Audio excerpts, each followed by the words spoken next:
ओम शांति।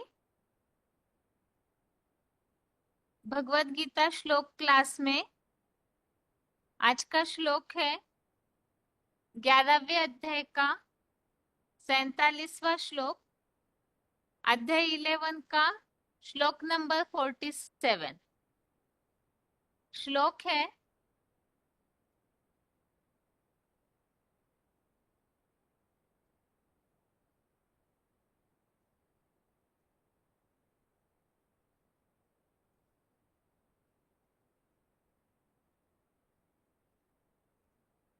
इसके पहले हम जो टॉपिक देख रहे हैं वो टॉपिक था कि अर्जुन ने भगवान को चतुर्भुज का दर्शन कराने के लिए प्रार्थना की है, क्योंकि उसके पहले जो भयंकर रूप दिखाया था भगवान ने, तो उसके कारण अर्जुन भयभीत हुए थे।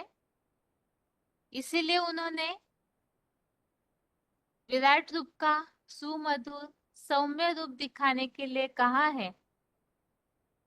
अब यहाँ पर आज टॉपिक चेंज हुआ है और भगवान ने जब फिर से वो सौम्य रूप दिखाया तो उसका वर्णन यहाँ श्लोकों में किया हुआ है। 47 से 50वें श्लोक तक, श्लोक नंबर 47 से 50 तक भगवान द्वारा अपने विश्व रूप के दर्शन की महिमा का कथन तथा चतुर्भुज और सौम्य रूप का दिखाया जाना। आज का श्लोक है, श्री भगवान उवाच मया प्रसन्नेन तवार्जुनेदं रूपं परं दर्शितमात्मयोगात् तेजोमयं विश्वमनन्तमाद्यं यन्मे त्वदन्येन न दृष्टपूर्वम्। श्लोक फिर से, श्री भगवान उवाच मया प्रसन्नेन तवार्जुनेदं रूपं परं दर्शितमात्मयोगात् तेजोमयं विश्वम् अनन्तमाद्यं यन्मे त्वदन्येन न दृष्टपूर्वम्। श्लोक फिर से, श्री भगवान उवाच मया प्रसन्नेन तवार्जुनेदं रूपं परं दर्शितमात्मयोगात् तेजोमयं विश्वमनन्तमाद्यं यन्मे त्वदन्येन न दृष्टपूर्वम्। श्लोक का संधि विच्छेद है, मया प्रसन्नेन तव अर्जुन इदं रूपं परं दर्शितम् आत्मयोगात् तेजोमयं विश्वम् अनन्तम् आद्यं यत् मे त्वदन्येन न दृष्टपूर्वम्। श्लोक का संधि विच्छेद फिर से, मया प्रसन्नेन तव अर्जुन इदं रूपं परं दर्शितम् आत्मयोगात् तेजोमयं विश्वम् अनन्तम् आद्यं यत् मे त्वदन्येन न दृष्टपूर्वम्। अभी शब्दों के अर्थ है, अर्जुन अर्थात हे अर्जुन, परम परम तेजोमयम अर्थात परम तेजोमय, आद्यम अर्थात आदिकालीन, अनंतम अर्थात अनंत गुण वाला, इदम अर्थात यह, विश्वम रूपम अर्थात विराट रूप, मया अर्थात मैंने, आत्म योगात अर्थात अपनी योग ऊर्जा से, प्रसन्नेन अर्थात प्रसन्नता पूर्वक, तव अर्थात तेरे को, दर्शितम अर्थात दिखाया, यत अर्थात जो, मैं अर्थात मेरा, त्वदन्येन अर्थात तेरे, न अर्थात नहीं, और दृष्टपूर्वम अर्थात नहीं देखा गया था। त्वदन्येन अर्थात तेरे सिवाय। शब्दों के अर्थ फिर से।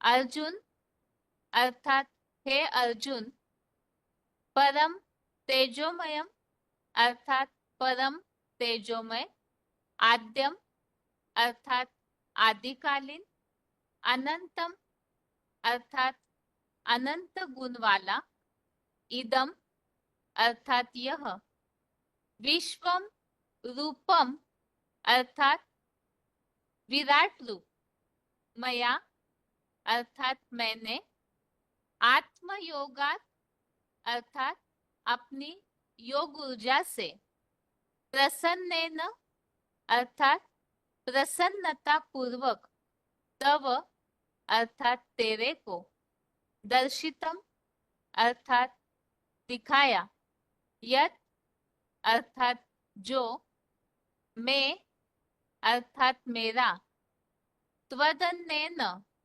त्वद अन्यन ऐसे है इसमें शब्द, त्वदन्येन अर्थात तेरे सिवाय, न अर्थात नहीं, दृष्टपूर्वम अर्थात पहले देखा गया था, न दृष्टपूर्वम अर्थात पहले नहीं देखा गया था। अभी श्लोक का अर्थ है, हे अर्जुन, परम तेजोमय, आदिकालीन, अनंत गुण वाला यह विराट रूप मैंने अपनी योग ऊर्जा से प्रसन्नता पूर्वक तेरे को दिखाया, जो मेरा तेरे सिवा पहले नहीं देखा गया था। तो यहाँ पर जैसे पिछले श्लोकों में भयंकर रूप के बाद अर्जुन ने भगवान से प्रार्थना की कि आप मुझे फिर से अपना सौम्य रूप दिखाइए, और भयंकर रूप देख करके अर्जुन ने भगवान से माफी मांगी, नमस्कार किया कि अगर मैंने साधारण समझकर आपको कुछ भी कह दिया हो तो आप मुझे माफ कीजिए। आप ही इस जगत के सब कुछ है। और सौम्य रूप दिखाने के लिए जब बताया तो सौम्य रूप का वर्णन हमने इसके पिछले श्लोक में समझा था। ताजधारी, गदाधारी, चक्रधारी, सहस्र सहयोगी भुजाओं वाला वो भगवान का सौम्य रूप अर्थात विष्णु रूप है। भयंकर रूप अर्थात महाकाल का रूप जो रौद्र रूप है, विनाशकारियों के लिए विनाशकारी रूप दिखता है। और फिर जब सारी सृष्टि में परिवर्तन हो जाए तो सौम्य रूप अर्थात वही नारायण का रूप, श्रृंगारित रूप जो है दिव्य गुणों के सुगंध से लिंपायमान, ऐसा रूप दिखने में आता है। तो उसी रूप को फिर से दिखाने के लिए बोला है। और इसी के लिए ही भगवान ने अर्जुन को ये बात बताई कि ये जो विराट रूप है वो कैसे तैयार होता है। इसके लिए हमने पिछले शुरुआत के श्लोकों में समझा था कि विराट रूप जो है जिसके लिए भगवान ने अर्जुन को ये बात बोली, ये योग ऊर्जा वाला रूप है और जिसे इन आंखों से नहीं देख सकते हो। जो श्लोकों में 11वें अध्याय में ही जैसे 12वें श्लोक में भी इस बात का उल्लेख आया है, हजारों सूर्यों से भी तेजों में वो ऐसा विराट रूप है। और साथ ही में पहले श्लोकों में जो उल्लेख आया है, ये जो ऐश्वर्यवान योग ऊर्जा वाला रूप है। तो अर्जुन ने जैसे शुरुआत में ये बात बताई, भगवान से कही थी कि यदि आप ऐसे समझते हो कि मैं उस चमत्कार को देख सकता हूँ, तो आप अपना योग ऊर्जा संपन्न ऐश्वर्यवान जो विभूति रूप है वो मुझे दिखाइए। मैं उसे, उस विराट रूप को प्रत्यक्ष से देखना चाहता हूँ। तो ये जो ऐसा योग ऊर्जा से संचित किया हुआ रूप है, जिसके लिए इस श्लोक में उल्लेख आया हुआ है कि परम तेजो में, आदिकालीन अर्थात सबसे सृष्टि की शुरुआत में अनंत गुण वाला यह विराट रूप अपनी योग ऊर्जा से प्रसन्नता पूर्वक तेरे को दिखाया है। और ये विराट रूप सबसे पहले अर्जुन को ही दिखाया जाता है, उसके पहले और किसी ने भी वो विराट रूप नहीं देखा है।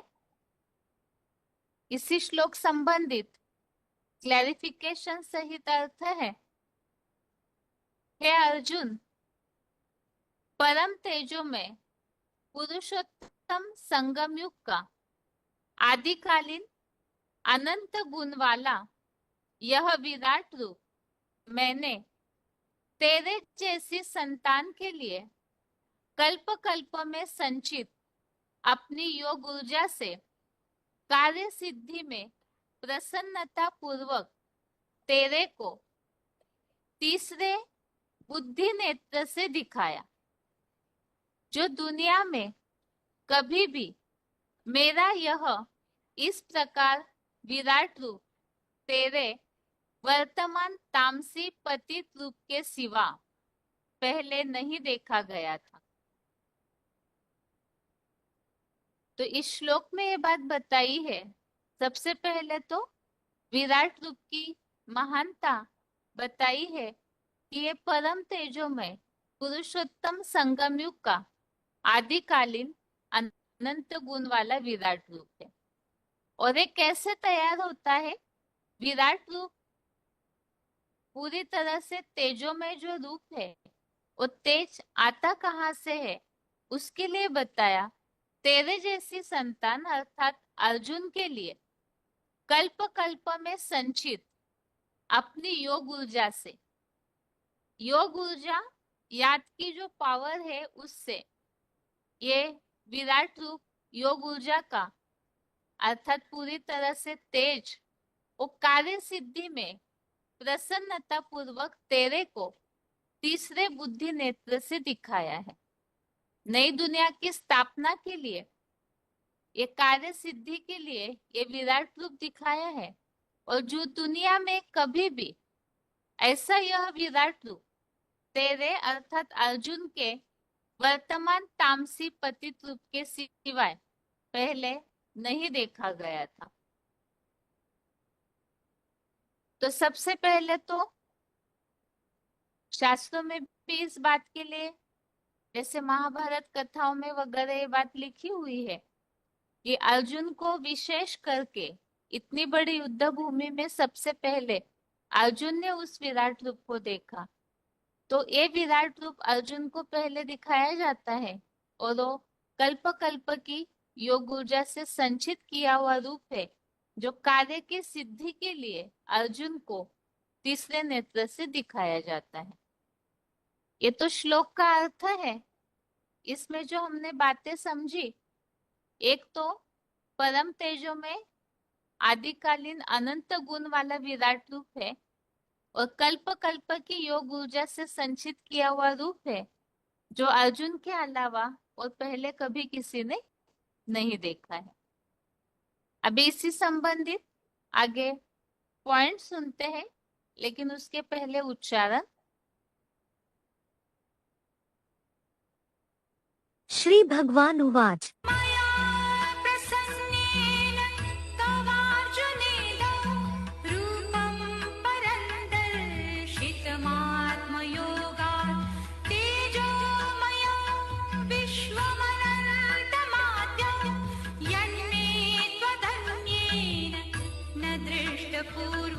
श्री भगवान ने बोला, हे अर्जुन, परम तेजोमय पुरुषोत्तम संगमयुग का आदिकालीन अनंत गुण वाला यह विराट रूप मैंने तेरे जैसी संतान के लिए कल्प कल्प में संचित अपनी योग ऊर्जा से कार्य सिद्धि में प्रसन्नता पूर्वक तेरे को तीसरे बुद्धि नेत्र से दिखाया, जो दुनिया में कभी भी मेरा यह इस प्रकार सौम्य रूप तेरे वर्तमान तामसी पतित रूप के सिवा पहले नहीं देखा गया था।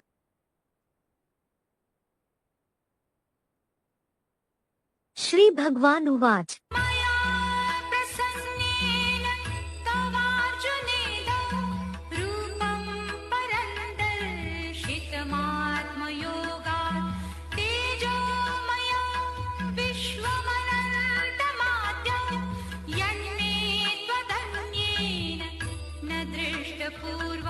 श्री भगवान ने बोला, हे अर्जुन, परम तेजोमय पुरुषोत्तम संगमयुग का आदिकालीन अनंत गुण वाला यह विराट रूप मैंने तेरे जैसी संतान के लिए कल्प कल्प में संचित अपनी योग ऊर्जा से कार्य सिद्धि में प्रसन्नता पूर्वक तेरे को तीसरे बुद्धि नेत्र से दिखाया, जो दुनिया में कभी भी मेरा यह इस प्रकार सौम्य रूप तेरे वर्तमान तामसी पतित रूप के सिवा पहले नहीं देखा गया था। आगे है श्लोक संबंधित पॉइंट है, योग ऊर्जा से दिखाया परम तेजो में विराट रूप। Audio number 361, audio number 361, 52 minute 52 minutes के बाद से लिया हुआ पॉइंट है। जब अंत में एकजुट संगठित माला के रूप में 100 सहयोगी देखने में आवेंगे, तब तो अवघड़ वरदानी शंकर का पाठ ही समाप्त हो जाएगा। फिर तो सहस्त्र भुजी विराट रूप विष्णु देखने में आवेगा। ये गुप्त साधारण फकीरी पाठ गुम हो जाएगा। गुम हो जाने का अर्थ क्या लगाया कि दुनिया में रहेगा ही। बाबा का अर्थ है कि जो अभी साधारण रूप देखने में आता है, साधारण माना साकार रूपधारी, वो साकार रूपधारी लोप हो जाएगा और निराकारी स्टेज वाला जैसे धर्म पिताओं की स्टेज दिखाई गई निराली, ऐसा रूप देखने में आएगा। तुरीय रूप देखने में आएगा, पर्सनालिटी ही बदल जाएगी। इसी पॉइंट को एक बार फिर से सुनते हैं ताकि समझ में आ जाए सही अर्थ।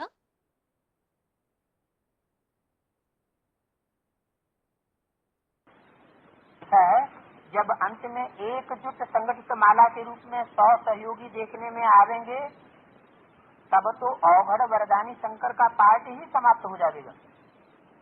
फिर तो सहस्त्र भुजी विराट रूप विष्णु देखने में आवेगा।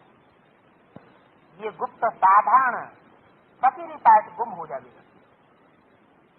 गुम हो जाने का अर्थ क्या लगाया कि दुनिया में रहेगा ही। बाबा का अर्थ है कि जो अभी साधारण रूप देखने में आता है, साधारण माना साकार रूपधारी, वो साकार रूपधारी लोप हो जाएगा और निराकारी स्टेज वाला जैसे धर्म पिताओं की स्टेज दिखाई गई निराली, ऐसा रूप देखने में आएगा। तुरीय रूप देखने में आएगा, पर्सनालिटी ही बदल जाएगी।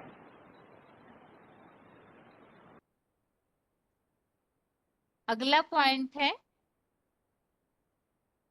वार्तालाप नंबर 921, 921, डिस्कशन नंबर है 23 मिनट 23 मिनट्स के बाद से लिया हुआ पॉइंट। अर्जुन को ही हुआ अनंत गुण वाले विराट रूप का साक्षात्कार।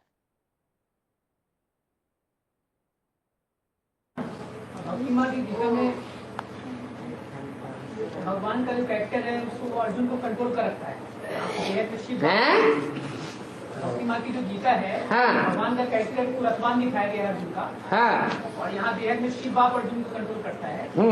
लेकिन जब आप विराट रूप का साक्षात्कार होता है तो उसमें वो रथ से उतर के करेक्ट पर्सनालिटी के थ्रू विराट रूप का साक्षात्कार कराते हैं अर्जुन को। क्या विराट रूप का जब साक्षात्कार कराता है वो कैरेक्टर, भगवान का कैरेक्टर जो है, तो वो रथ से उतर के साक्षात्कार कराता है। बेहद में बाबा कैसे वो विराट रूप का सत्कार होता है, रथ से उतरने के बाद शिव बाप कैसे कराते हैं? अर्जुन के रथ को छोड़ करके दिखाते हैं विराट रूप ना। जब तक सहयोग देने के लिए सारथी साथ में है, तब जिम्मेवारी रथ की किसकी हो जाती है? जिसने रथ संभाला हुआ है उसकी जिम्मेवारी हो गई। लेकिन अपने रथ को अपने आप संभाल करके दिखाए तब बड़ी बात है, या सारथी संभालता रहे हमेशा तब बड़ी बात है। अपने आप संभाले तो शिव में सारा मनुष्य सृष्टि रूपी झाड़ समाया हुआ है, या प्रजापिता में सारा मनुष्य सृष्टि रूपी झाड़ समाया हुआ है? प्रजापिता में सारा मनुष्य सृष्टि रूपी झाड़ समाया हुआ है। इसलिए भगवान को उस रथ पर रहने की दरकार नहीं है। जब वो संपन्न स्टेज पकड़ ले, जब संपन्न स्टेज पकड़ ले बीज, तो उस बीज में सारा झाड़ समाया जाता है। वो बीज अच्छे से अच्छा पार्टधारी भी है, और वो बीज बुरे से बुरा पार्टधारी भी है। अच्छे से अच्छों का भी बाप है, और बुरों से बुरों का भी बाप है।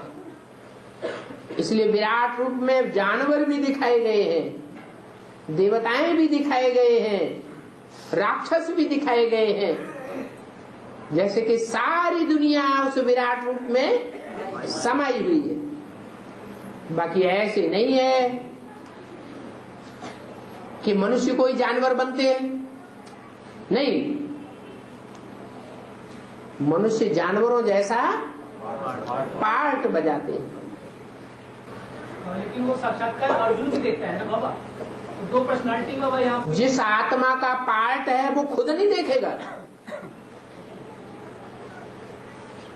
आत्मा जिसका पार्ट है, सारे मनुष्य सृष्टि रूपी झाड़ का बीज, तो दूसरे भी लोग देखेंगे ये आम का बीज है, इसका झाड़ ऐसा होता है, इसमें ऐसे ऐसे फल निकलते हैं, ऐसे ऐसे बौर निकलता है। वो खुद नहीं जानेगा, खुद भी जानेगा। इसी पॉइंट को एक बार फिर से सुनते हैं। माँ की गीता में भगवान का जो कैरेक्टर है उसको अर्जुन को कंट्रोल कर रखता है। माँ की जो गीता है, भगवान का कैरेक्टर को रथवान दिखाया गया है अर्जुन का, और यहाँ बेहद में शिव बाप अर्जुन को कंट्रोल करता है। लेकिन जब आप विराट रूप का साक्षात्कार होता है तो उसमें वो रथ से उतर के एक अलग पर्सनालिटी के थ्रू विराट रूप का साक्षात्कार कराते हैं अर्जुन को। क्या विराट रूप का जब साक्षात्कार कराता है कैरेक्टर, भगवान का कैरेक्टर जो है, तो वो रथ से उतर के साक्षात्कार कराता है। बेहद में बाबा कैसे वो विराट रूप का साक्षात्कार होता है, रथ से उतरने के बाद शिव बाप कैसे कराते हैं? अर्जुन के रथ को छोड़ करके दिखाते हैं विराट रूप ना। जब तक सहयोग देने के लिए सारथी साथ में है, तब जिम्मेवारी रथ की किसकी हो जाती है? जिसने रथ संभाला हुआ है उसकी जिम्मेवारी हो गई। लेकिन अपने रथ को अपने आप संभाल करके दिखाए तब बड़ी बात है, या सारथी संभालता रहे हमेशा तब बड़ी बात है। अपने आप संभाले तो शिव में सारा मनुष्य सृष्टि रूपी झाड़ समाया हुआ है, या प्रजापिता में सारा मनुष्य सृष्टि रूपी झाड़ समाया हुआ है? प्रजापिता में सारा मनुष्य सृष्टि रूपी झाड़ समाया हुआ है। इसलिए भगवान को उस रथ पर रहने की दरकार नहीं है। जब वो संपन्न स्टेज पकड़ ले, जब संपन्न स्टेज पकड़ ले बीज, तो उस बीज में सारा झाड़ समाया जाता है। वो बीज अच्छे से अच्छा पार्टधारी भी है, और वो बीज बुरे से बुरा पार्टधारी भी है। अच्छे से अच्छों का भी बाप है, और बुरों से बुरों का भी बाप है। इसलिए विराट रूप में जानवर भी दिखाए गए हैं, देवताएं भी दिखाए गए हैं, राक्षस भी दिखाए गए हैं, जैसे कि सारी दुनिया उस विराट रूप में समाई हुई है। बाकी ऐसे नहीं है कि मनुष्य कोई जानवर बनते हैं, नहीं, मनुष्य जानवरों जैसा पार्ट बजाते हैं। लेकिन वो साक्षात्कार अर्जुन भी देखता है ना बाबा, दो पर्सनालिटी बाबा यहाँ। जिस आत्मा का पार्ट है वो खुद नहीं देखेगा। आत्मा जिसका पार्ट है, सारे मनुष्य सृष्टि रूपी झाड़ का बीज, तो दूसरे ही लोग देखेंगे ये आम का बीज है, इसका झाड़ ऐसा होता है, इसमें ऐसे ऐसे फल निकलते हैं, ऐसे ऐसे बौर निकलता है। वो खुद नहीं जानेगा, खुद भी जानेगा। ये आज के श्लोक संबंधित पॉइंट्स हैं जिसमें हमने इस बात को समझा है कि वो परम तेजोमय रूप, अर्थात ये जो साधारण रूप अभी दिखने में आता है, ये बदलकर बिल्कुल अलग पर्सनालिटी हो जाएगी, जो धर्म पिताओं की जैसे निराकारी स्टेज होती है। तो बिल्कुल वैसी स्थिति विराट रूप जब प्रत्यक्ष होगा तो वैसी स्थिति सभी को नजर आएगी। और इसी के लिए हमने अभी जो अगला पॉइंट समझा कि सबसे पहले तो अर्जुन को ही विराट रूप दिखता है। अभी 10वें अध्याय की रिवीजन, और रिवीजन के लिए श्लोक है दूसरा और तीसरा, अध्याय 10 का श्लोक नंबर 2, श्लोक नंबर 3। और जैसे कि 9वें अध्याय में हमने समझा था कि जो पूरा अर्पण में होते हैं भगवान के कार्य में ही, जो अव्यभिचारी भाव से पूरी तरह से जो अर्पण में होते हैं, एक तो वो परम गति को पाते हैं, शुभ अशुभ कर्मों के बंधन से निराले हो जाते हैं, और जो खाते पीते हर कर्म को ही अर्पण में करने वाले, जो 9वें अध्याय में लास्ट श्लोक में ये बताया, मेरे में ही मन लगा मेरा भक्त बन जा। तो इस तरह से जो मनमना भव और मध्यजी भव बन जाते हैं तो उन्हें राजाई भव की प्राप्ति होती है। अब भगवान का बनना है तो भगवान को जानना होगा सही रीति से, और इसी के लिए ही भगवान अपना वास्तविक रूप का जो परिचय है वो दे रहे हैं, जिसमें पहले श्लोक में हमने समझा कि ये जो गीता ज्ञान है इससे सर्वश्रेष्ठ ज्ञान और कोई है नहीं। धर्म पिताए, ऋषि मुनि, साधु संत, जितने भी मानवीय ज्ञान सुनाने वाले हैं, उन सब से भी भगवान का जो ज्ञान है वो सर्वश्रेष्ठ सर्वोत्तम ज्ञान, सर्वोत्तम वाणी है, और जिसे भगवान अर्जुन जैसे जो पुरुषार्थी है उनके हित के लिए बताते हैं। और ऐसे अर्जुन जो सुनने, समझाने, समझने में पूरी तरह से योग्य है, जिन्हें ज्ञान के प्रति आकर्षण है, प्रीतिमान हुए हैं, तो उनके लिए ही ये गीता ज्ञान बताया जाता है। और ज्ञान माना ही भगवान की पहचान, समझ। तो इसी के लिए ही दूसरा श्लोक है, न मे विदु सुरगणाः प्रभवं न महर्षयः अहमादिर्हि देवानां महर्षिणां च सर्वशः। श्लोक फिर से, न मे विदु सुरगणाः प्रभवं न महर्षयः अहमादिर्हि देवानां महर्षिणां च सर्वशः। अर्थात मेरे दिव्य प्रवेश योग्य प्रकृष्ट जन्म को गीता के 11वें अध्याय के 54वें श्लोक के अनुसार न देवगण और न द्वापर युगी मुनियों या महर्षियों ने जाना है, क्योंकि देवताओं, देवर्षियों, ब्रह्म ऋषियों और महर्षियों का सब प्रकार से महादेव द्वारा आदिकालीन आदिश्वर मैं हूं।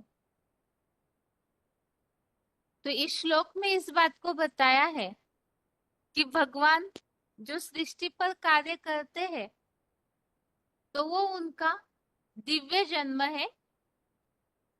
प्रभवम अर्थात प्रकृष्ट जन्म, अर्थात ही दिव्य प्रवेश करके जो भगवान जन्म लेते हैं प्रवेश तुम के अनुसार, तो इस जन्म को देवताएं हो चाहे महर्षि हो वो नहीं जानते हैं।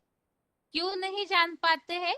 क्योंकि सभी का आदिकालीन आदिश्वर महादेव के द्वारा परम पिता ही है। तो पिता का परिचय और कोई जान नहीं सकते कि उनका जन्म कैसे हुआ। इसलिए इस श्लोक में ये बात बताई है कि सब प्रकार से महादेव द्वारा आदिकालीन आदिश्वर मैं हूँ। और इसी से संबंधित यहाँ रेफरेंस श्लोक लिया हुआ है 10वें अध्याय का 14वां अध्याय 10 का श्लोक नंबर 14 में भी इसी बात का उल्लेख है। आपके अर्थात भगवान के चतुर्युगी के आदि में हीरो पाठधारी बने व्यक्त और अव्यक्त मूर्ति महादेव भाव को न देवताएं और न दानव जानते हैं। अभी अगला है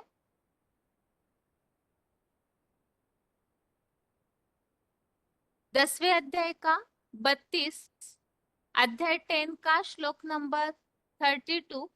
इसमें उल्लेख आया है सृष्टियों का आदि आदिदेव मैं ही हूँ। तो यहाँ पर आदिकालीन आदिश्वर महादेव द्वारा मैं हूँ, इसलिए जो उल्लेख आया है वो यहाँ श्लोक है। और 11वें अध्याय का 38 अध्याय 11 का श्लोक नंबर 38 इसमें भी उल्लेख आया है त्वमादि देव पुरुष पुराण, अर्थात आप ही आदिदेव भी हो, पुरातन पुरुष हो। और 11वें अध्याय का 54 अध्याय 11 का 54 नंबर श्लोक इसमें उल्लेख है ज्ञातुम द्रष्टुम च तत्वेन प्रवेष्टुम च परंतप, अर्थात जानने पहचानने तत्वपूर्वक देखने और उसमें प्रवेश करने में भी समर्थ हूँ। तो प्रवेश तुम अर्थात प्रवेश करके भगवान जन्म लेते हैं, तो वही दिव्य जन्म प्रभवम ऐसे कहा है। अभी आगे है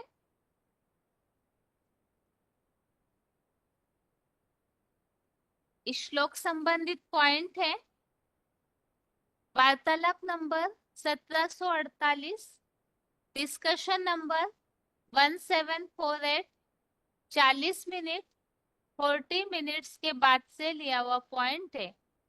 मेरे दिव्य प्रवेश योग्य प्रकृष्ट जन्म को न देवगण और न द्वापर युगी मुनियों या महर्षियों ने जाना है।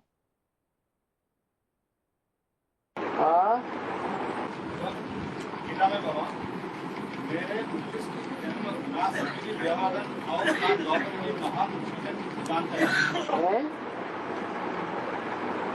मेरे उत्कृष्ट जन्म को ना सभी के देवागण और द्वापर के महापुरुषों नहीं जानते हैं। हाँ, गीता में सिर्फ लिख दिया प्रवेश तुम, प्रवेश होने योग्य हूँ, लेकिन मैं कौन हूँ? भूत हूँ, भूतों की तरह प्रवेश करने वाला हूँ, मनुष्यों की तरह प्रवेश करने वाला हूँ, भगवान हूँ तो कैसा भगवान हूँ ये कुछ नहीं जानते।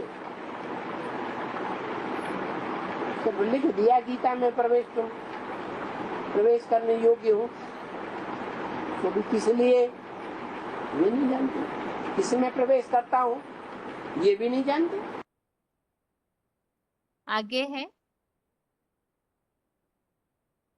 VCD number 441, VCD number 441, 10 minute 10 minutes के बाद से लिया हुआ पॉइंट है देवताओं, देवर्षियों, ब्रह्म ऋषियों और महर्षियों का सब प्रकार से महादेव द्वारा आदिकालीन आदिश्वर मैं हूँ।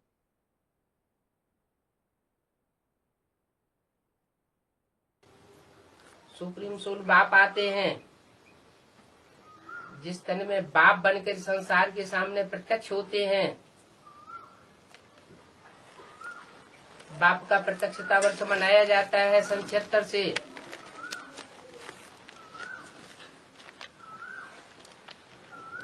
तो वो बाप के रूप में प्रत्यक्ष होकर के अव्वल नंबर भाग्यशाली रथ बनता है।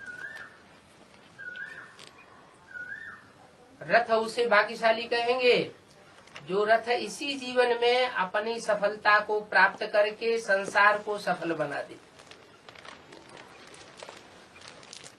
इस जीवन में रथ को सफलता न मिले, भाग्य की बुलंदी न मिले, तो फिर उसको अव्वल नंबर नहीं कहा जा सकता।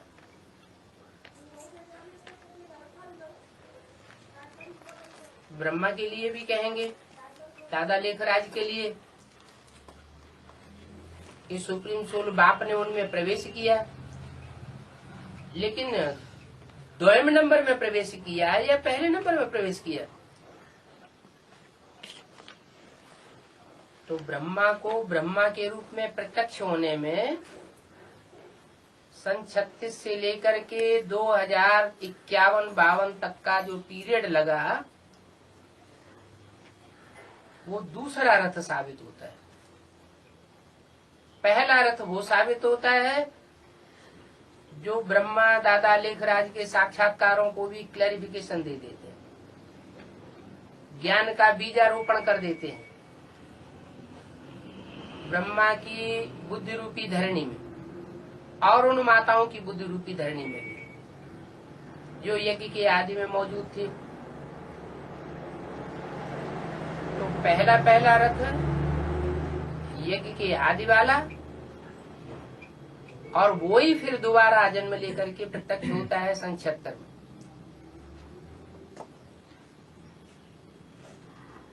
जिसके द्वारा अल्लाह अव्वल दीन की स्थापना होती है।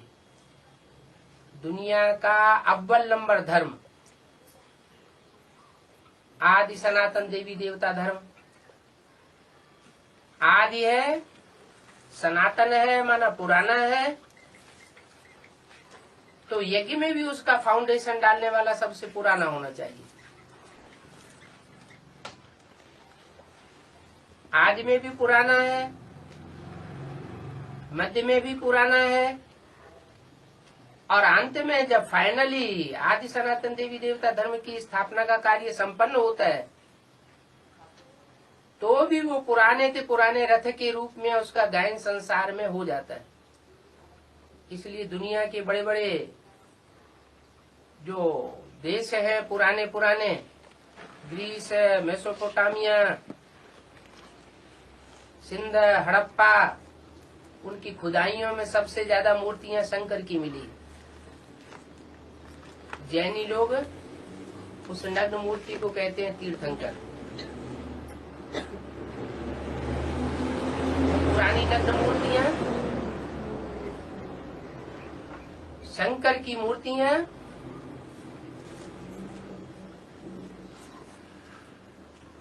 इतनी पुरानी है कि उनका अंदाजा अभी तक मनुष्यों ने नहीं लगा पाया। लेकिन बाप हमें बताते हैं कि दुनिया से सबसे पुरानी से पुरानी चीज है शिव लिंग, और उसके बाद ये नग्न मूर्तियां शंकर की। तो आदि रथ साबित होता है, आदिश्वर साबित होता है, भाग्यशाली रथ साबित होता है।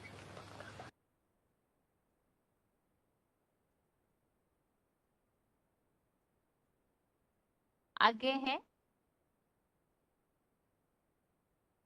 तीसरा श्लोक, अध्याय 10 का श्लोक नंबर 3 है। अब दूसरे श्लोक में हमने जैसे समझा कि महादेव के द्वारा परमपिता ही आदिकालीन आदिश्वर बनते हैं, तो वो जो आदिश्वर है उनको जानने की बात इस श्लोक में बताई हुई है। 10वें अध्याय का तीसरा श्लोक है, यो माम अजम अनादिम च वेत्ति लोक महेश्वरम असमूढ़ समर्थेषु सर्व पापे है प्रमुच्यते। श्लोक फिर से। यो माम अजम अनादिम च वेत्ति लोक महेश्वरम असमूढ़ समर्तेषु सर्व पापे है प्रमुच्यते।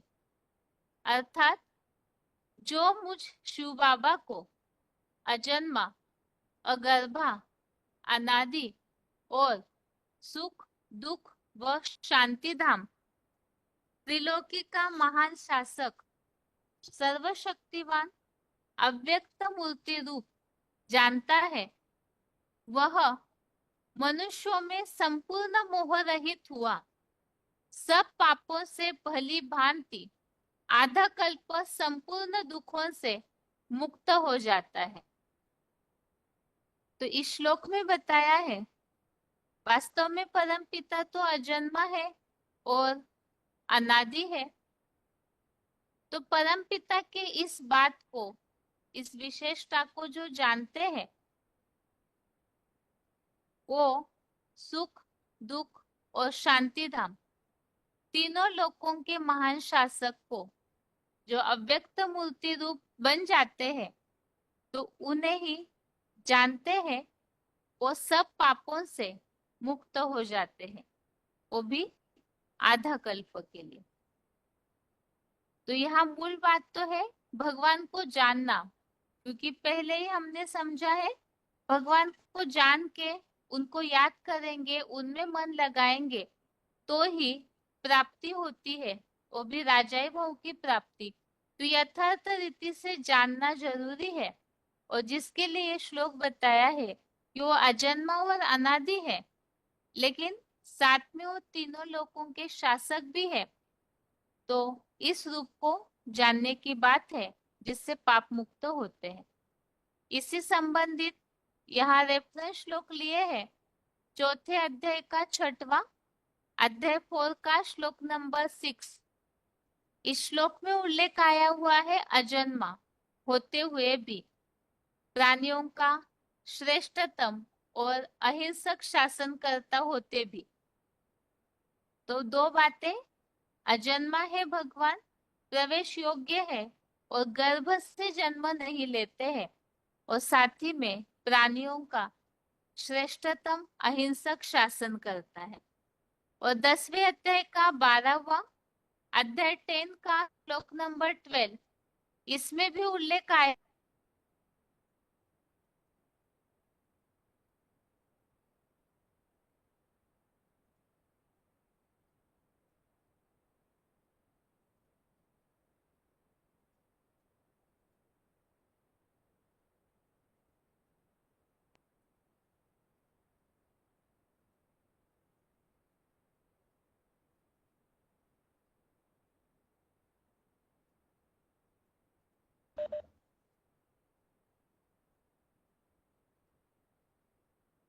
इसमें उल्लेख आया है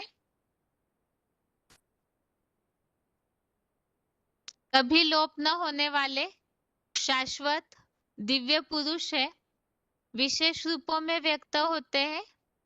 आप त्रिकालज्ञ के दिव्य प्रवेश के कारण अगर्भ अजन्मा होने से आदि अनादि देव है।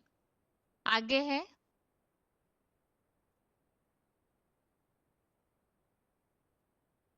इस श्लोक संबंधित पॉइंट्स है VCD नंबर 2462 2462 22 मिनट 22 मिनट्स के बाद लिया हुआ पॉइंट है अजन्मा, अगर्भा, अनादि शिव बाबा।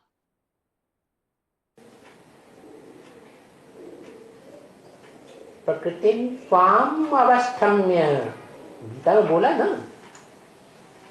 मैं अपनी परा प्रकृति जो चैतन्य प्रकृति है आत्म भाव की, उसको मैं स्थिर करके इस सृष्टि में आता हूं और अर्जुन के रथ में प्रवेश करता हूं।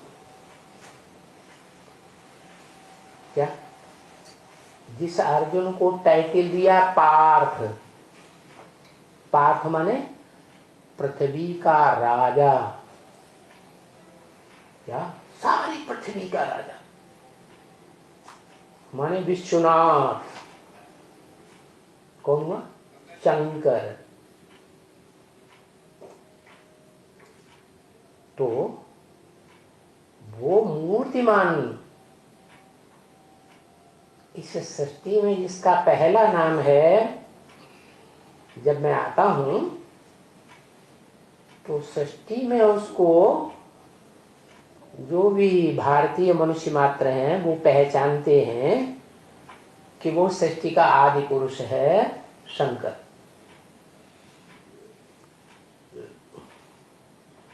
उसका जन्म भी नहीं दिखाते, उसकी मृत्यु भी नहीं दिखाते, माते वही एक शरीरधारी है जो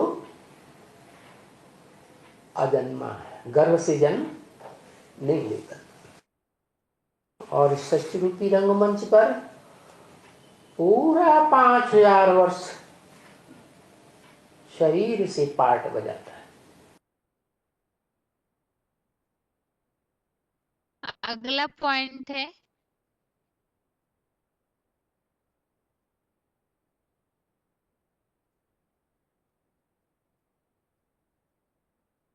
ACD नंबर 2369 2369 50 मिनट 50 मिनट्स के बाद से लिया हुआ पॉइंट है। सुख दुख व शांति धाम त्रिलोकी का महान शासक।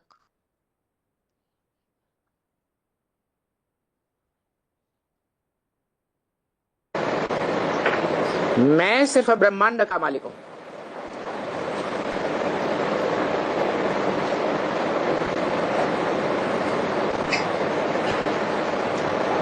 मैं त्रिलोकीनाथ नहीं हूं।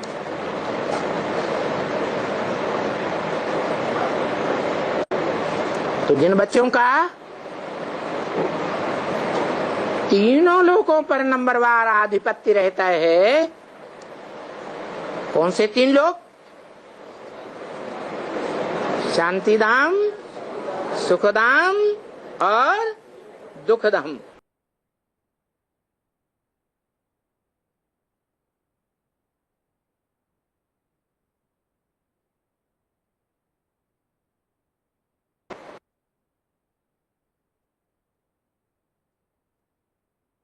स्वर्ग की दुनिया मेरी है तो नरक की दुनिया मेरी नहीं है क्या? किसने बोला? कौन सी आत्मा ने बोला है? मनुष्य सृष्टि के बाप ने बोला। वो ऊंचे ऊंचे पाटधारी, उत्तम पाटधारी देवताओं का भी बाप है और नीचे नीचे पाटधारी राक्षसों का भी बाप है, दैत्यों का भी बाप है।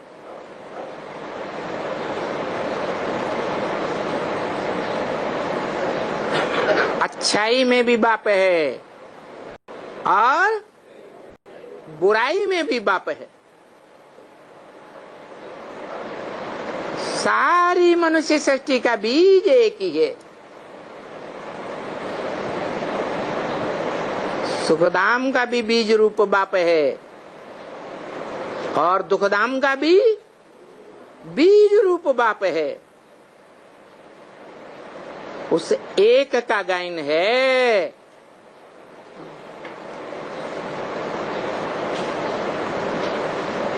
जो शिव के मंदिरों में जाकर के बोलते हैं, क्या बोलते हैं? त्वमेव माता।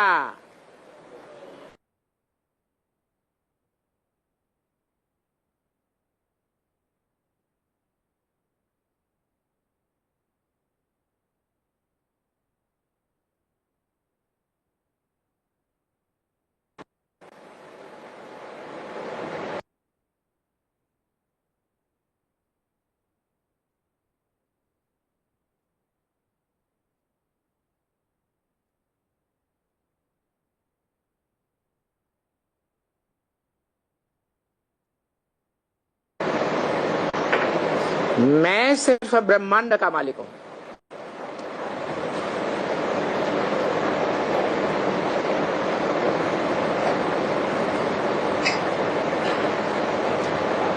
मैं त्रिलोकीनाथ नहीं हूं।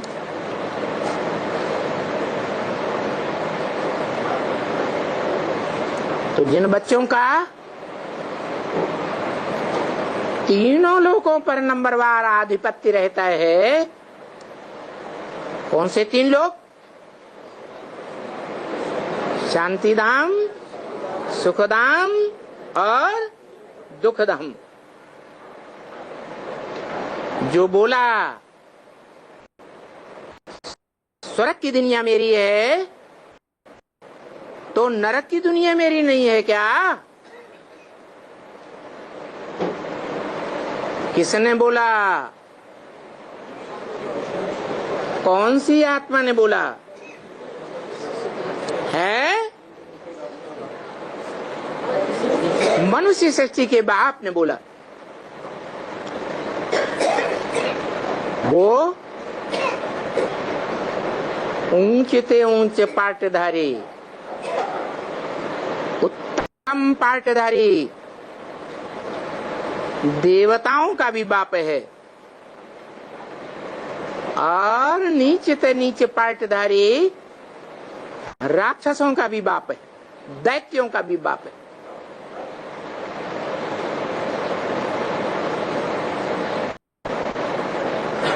अच्छाई में भी बाप है और बुराई में भी बाप है। सारी मनुष्य सृष्टि का बीज एक ही है। सुखधाम का भी बीज रूप बाप है और दुखधाम का भी बीज रूप बाप है। उस एक का गायन है।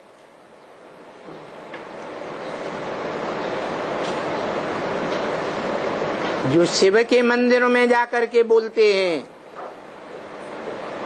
क्या बोलते हैं? त्वमेव माता, तू एक ही मेरी माता है। च पिता त्वमेव, संस्कृत में त्वम एक को कहा जाता है। तू एक ही मेरा पिता है। त्वमेव सर्वम मम देव देव, तू एक ही मेरा सर्व संबंधी है।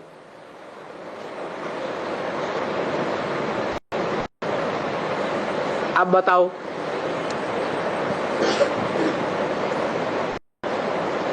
माता तो स्त्री होती है, पिता तो पुरुष होता है। माता और पिता दोनों एक ही कैसे हो सकता है?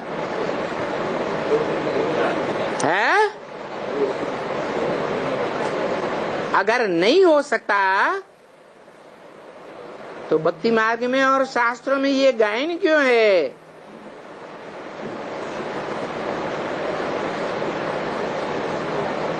त्वमेव माता च पिता त्वमेव।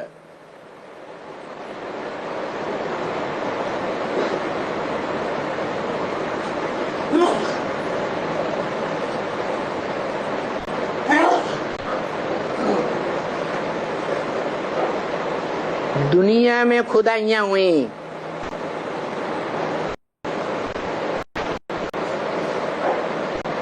दुनिया के देशों में जो भी खुदाइयां हुई उनमें लिंग मूर्तियां सबसे जास्ती निकली।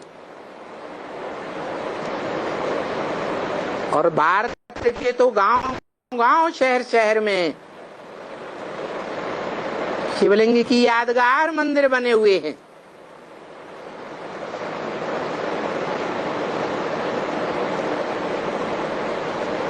सार्वभौम मान्यता है।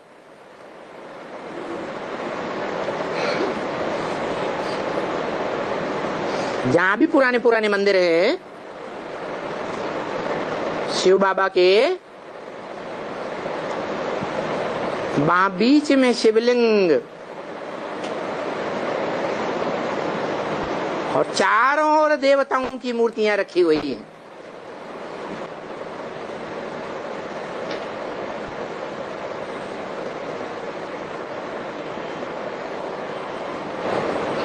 वो एक ही ईश्वरीय परिवार है।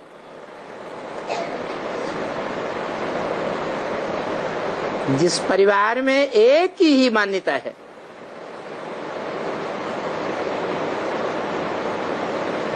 जो शिवलिंग बीच में रखा रहता है।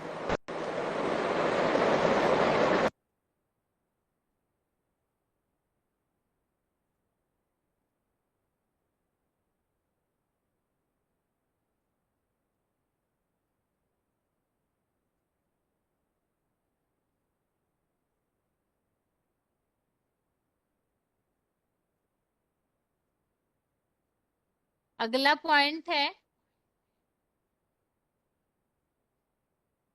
डीसीडी नंबर 2299, डीसीडी नंबर 2299 49 मिनट 49 मिनट्स के बाद से लिया हुआ पॉइंट है सर्वशक्तिमान अव्यक्त मूर्ति रूप।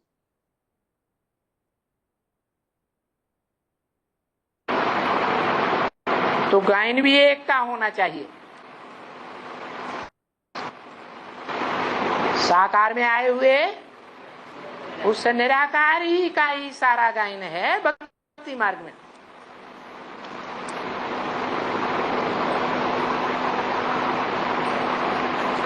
तो यादगार मंदिर भी सबसे जास्ती उसी के बनते होंगे,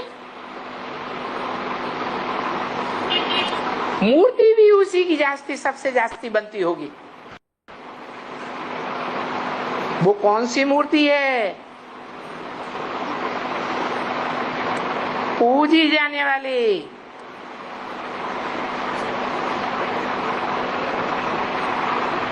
जो दुनिया में जितनी भी खुदाई हुई हैं देश विदेश में, सबसे जास्ती वो मूर्ति मिली है। कौन सी मूर्ति है? शिवलिंग। कैसी मूर्ति है? मूर्ति तो निराकार होती है, साकार होती है। मूर्त माने साकार, अमूर्त माने निराकार। तो मूर्ति क्यों कह दिया?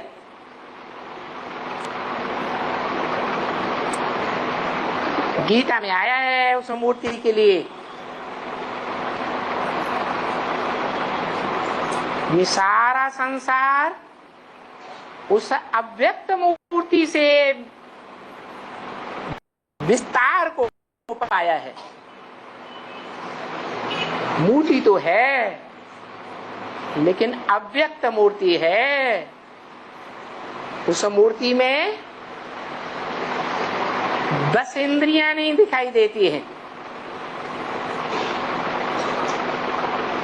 एक ही इंद्रिय दिखाई देती है। बाकी इंद्रियां अव्यक्त हैं। और वो एक इंद्रिय भी पुरुषार्थ करने वाले, याद करने वाले बड़े से बड़े देवता की मूर्ति नहीं कही जाती है। क्या नाम देते हैं? शंकरलिंग। क्या लिंग? शिवलिंग। इसका मतलब है कि शिव को तो इंद्रियां होते ही नहीं। शिव साकार है जो इंद्रियां होंगी? है साकार? नहीं। फिर शिवलिंग क्यों कहा जाता है? क्योंकि जिस लिंगधारी साकार मनुष्य में प्रवेश करता है वो अपने पुरुषार्थ से बाप समान शिव की स्टेज को प्राप्त कर लेता है। बाप भी कहते हैं मैं तुम बच्चों को आप समान नंबरवार बनाता हूं। निराकारी, निर्विकारी, निरहंकारी। तो भले वो लिंग मूर्ति साकार की ही है, परंतु वो साकार आत्मा भी पुरुषार्थ करते करते याद का ऐसी स्टेज धारण करती है कि उसे एक निराकार शिव ज्योति बिंदु के अलावा कोई साकार इंद्रिय की याद नहीं रहती है। वो स्वयं ही शिव समान बन जाता है। इसलिए इस मनुष्य सृष्टि में साकार रूप धारण करने वाला एक ही मनुष्य रूप दिखाया जाता है। कौन? शंकर। लिंग रूप में दिखाया जाता है, साकार बड़े रूप में दिखाया जाता है, परंतु उसकी मन बुद्धि रूपी आत्मा की अंदरूनी स्टेज निराकारी है, साकारी स्मृति में नहीं है। तो निराकार ज्योति बिंदु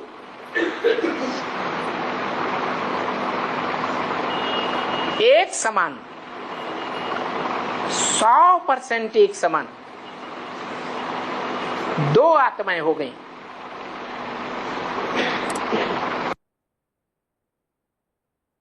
आगे है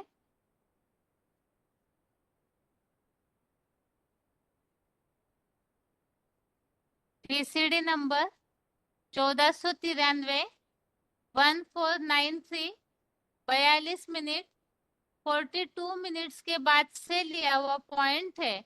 जो एक को जानता है वह मनुष्यों में संपूर्ण मोह रहित हो जाता है।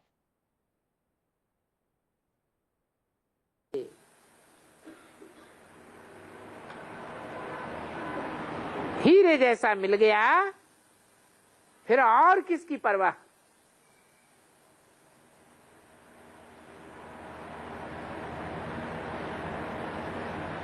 अपवित्र कुटुंब वाले तो अपवित्र ही बनते हैं और अपवित्र ही बनावेंगे। उनकी बुद्धि में ज्ञान तो बैठा नहीं है।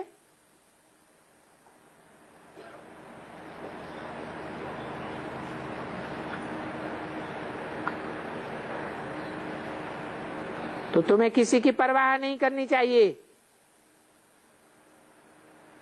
परवाह थी पार ब्रह्म में रहने वाले परमात्मा की, परमपिता की। वो परमपिता परमात्मा तुमको मिल गया, फिर तुमको किसकी परवाह। तो हर बात में नष्ट मोह चाहिए।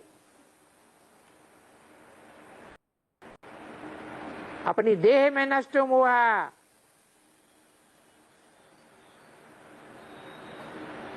देह से संबंधित पदार्थों में नष्ट मोह, देह के संबंधियों में नष्ट मोह, यहां तक कि देह के संपर्क में आने वाले जो भी हैं उन सब से नष्ट मोह। ऐसी बुद्धि क्लियर होती है तो धारणा भी होती है।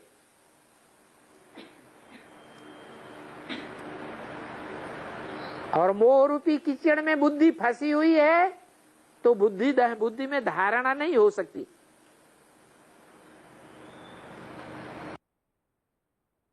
अगला पॉइंट है VCD नंबर 2367 2367 2 घंटा 47 मिनट के बाद से लिया हुआ पॉइंट है। जो मोह रहित हो जाता है वह सब पापों से भली भांति आधा कल्प संपूर्ण दुखों से मुक्त हो जाता है।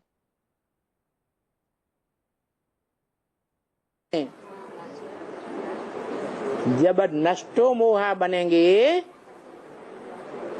स्मृति लब्धा, एक शिव बाबा की स्मृति प्राप्त हो जाएगी निरंतर काल के लिए, तब क्या होगा?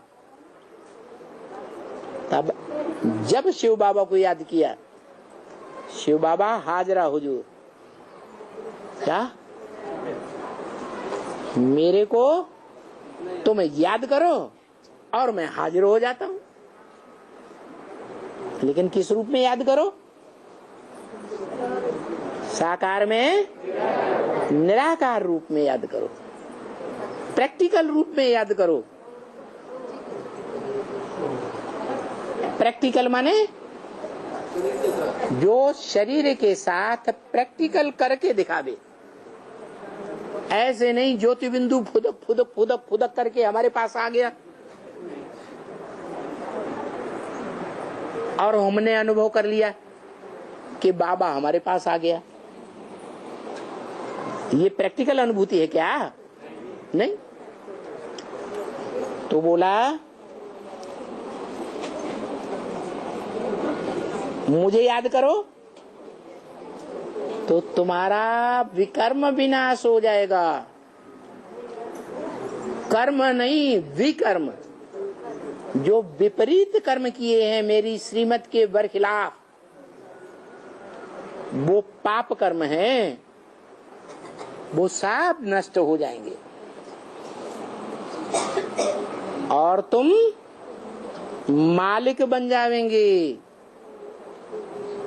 क्या? हाँ, तुम विश्व के मालिक बनेंगे। कहेंगे एक मालिक बनेगा कि सब मालिक बनेंगे? सब कैसे बन जाएंगे? तो बाप कहते हैं यथा राजा तथा प्रजा।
इस तरह से 10वें अध्याय के श्लोक संबंधित पॉइंट हमने समझे हैं। अब 10वें अध्याय में जैसे कि भगवान अपने परिचय दे रहे हैं, उन्हें कोई जानता नहीं है और विशेषकर जो दिव्य प्रवेश योग्य दिव्य जन्म है उसे कोई भी नहीं जानते हैं।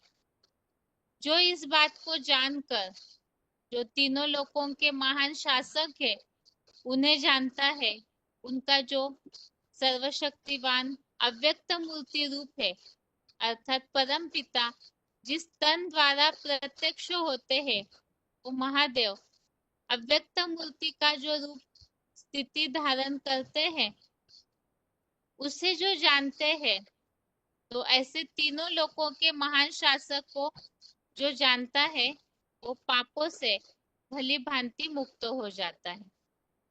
10वें अध्याय की रिवीजन अभी अभी शुरू हुई है और जब 10वां अध्याय पढ़ रहे थे हम, उस समय कईयों को विभूतियों के बारे में कंफ्यूजन थी। तो अभी रिवीजन में जरूर इन सब बातों को समझिए, क्योंकि पॉइंट्स के साथ ही रिवीजन भी चलेगी।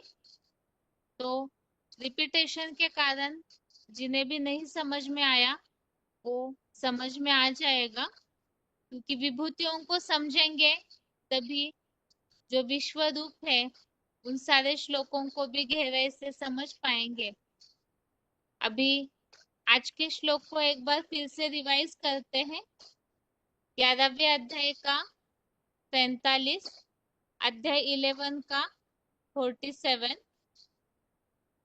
यहाँ पर श्लोकों का टॉपिक चेंज हुआ है। भगवान द्वारा विश्व रूप के दर्शन की महिमा का कथन तथा चतुर्भुज और सौम्य रूप का दिखाया जाना। श्री भगवान उवाच मया प्रसन्नेन तवार्जुनेदं रूपं परं दर्शितमात्मयोगात् तेजोमयं विश्वम् अनन्तमाद्यं यन्मे त्वदन्येन न दृष्टपूर्वम्। श्लोक फिर से। श्री भगवान उवाच मया प्रसन्नेन तवार्जुनेदं रूपं परं दर्शितमात्मयोगात् तेजोमयं विश्वमनन्तमाद्यं यन्मे त्वदन्येन न दृष्टपूर्वम्। अर्थात हे अर्जुन, परम तेजोमय पुरुषोत्तम संगम युग का आदिकालीन अनंत गुण वाला यह विराट रूप मैंने तेरे जैसी संतान के लिए कल्प कल्प में संचित अपनी योग ऊर्जा से कार्य सिद्धि में प्रसन्नता पूर्वक तेरे को तीसरे बुद्धि नेत्र से दिखाया, जो दुनिया में कभी भी मेरा यह इस प्रकार विराट रूप तेरे वर्तमान तामसी पतित रूप के सिवा पहले नहीं देखा गया था। तो इस श्लोक में विराट रूप का रूप है वो किस तरह से तैयार होता है वो बताया कि परम तेजोमय आदिकालीन अनंत गुण वाला ये रूप कल्प कल्प में संचित अपनी योग ऊर्जा से। तो योग ऊर्जा ऐसा योग ऊर्जा का जो तेज है वो ऐश्वर्यवान संपन्न रूप ही विराट रूप है, जिसके लिए हमने समझा परम पिता जिस साकार तन के द्वारा दुनिया के सामने प्रत्यक्ष होते हैं वो मनुष्य सृष्टि का बीज ही पहले तो साधारण होते हैं, तो फकीरी वेश है, इसीलिए कोई उस साधारण तनधारी को पहचान नहीं पाते, अवज्ञा करते हैं। वही रूप जब बदल जाएगा विराट रूप धारण करते समय ऐसी अव्यक्त मूर्तिना जैसी निराकारी स्टेज होती है, जिसे हमने पॉइंट में समझा कि धर्म पिताओं की तरह वो निराकारी स्टेज दिखने में आवेगी, पर्सनालिटी ही बदल जाएगी। तो उस समय वो योग ऊर्जा से संचित किया हुआ रूप देखकर सभी भगवान के उस पार्ट को जरूर स्वीकार करेंगे। तो उसी के लिए बताया अर्जुन को ही सबसे पहले विराट रूप का साक्षात्कार कराया जाता है। ये आज के श्लोक का 10वें अध्याय के दूसरे तीसरे श्लोक के साथ रिवीजन पूरी हुई है और आज के लिए गीता क्लास यहाँ ही पूरा करते हैं। ओम शांति।